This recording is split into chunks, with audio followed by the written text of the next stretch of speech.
We covered one Trump speech this morning, but there's another that we have to cover this evening as Trump was in Washington, D.C. in hopes to rally his supporters, rally the troops. And if you saw the speech that I covered this morning, well, this one is not much better, but it's different in terms of the scopes or the kinds of lies he was telling. So I figured we could go over this as well to dismantle some of his other talking points that we didn't address in the last one. Who likes the 10 Commandments, by the way, going up in the schools?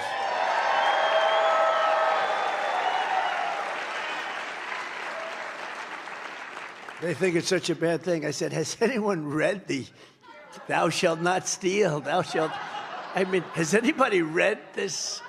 What about thou shalt not commit adultery? I guess like everything else, this guy only picks and chooses which rules he's gonna listen to. Kind of how he ended up becoming a convicted felon, but it is rich coming from the guy who's been convicted of a crime pertaining to paying money, hush money, for cheating on his wife, and he's saying the 10 Commandments are great. And it wasn't his first or only time either, but again, we're a secular nation. There is separation of church and state. Passing laws to require any specific religious document to be put up in schools is clearly against the Constitution, but you know, this party only values the Constitution as much as it benefits them. I wonder how they would react if a state passed a law that would allow the Quran to be held up in school or other like religious doctrines that are not Christian, because they're all Christian fascists. They're Christo-fascist, a Christo-fascist party at this point. So I wonder if they would hold the same opinion about other religious documents.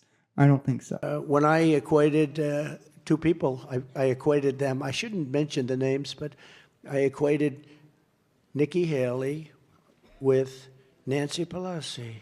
I equated them. They said, oh, he doesn't understand the difference. No, I understand the difference. He doesn't understand the difference between Haley and Pelosi. No, we understand that. I understand a lot of differences.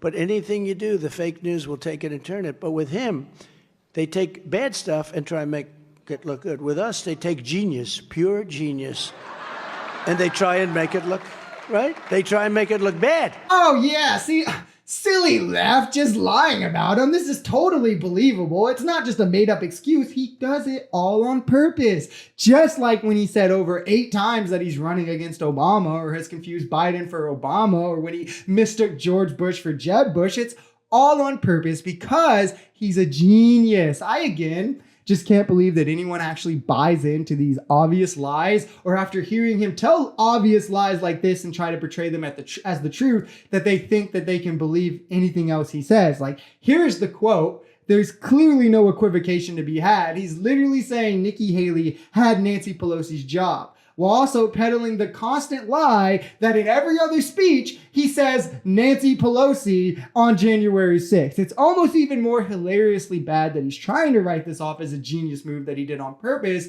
but it's even more hilariously bad that he has a base that will buy into this crap. Barry Loudermilk, he's here someplace.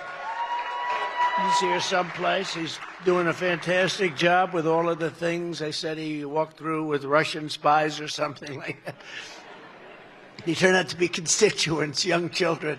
These people are sick. Trump is just confused here, something he often is, perpetually is at this point, or just telling a fairy tale because Russian spies had nothing to do with Barry Loudermilk. He was accused and proven to have, by the way, I mean, there's video of him doing it, aiding January 6ers as he took a group through the Capitol the prior day to photograph different areas, to see the different places, a group where multiple people in that group ended up storming the Capitol and were arrested for it. So I'm not sure if Trump is just showing his cognitive decline here or just straight up lying.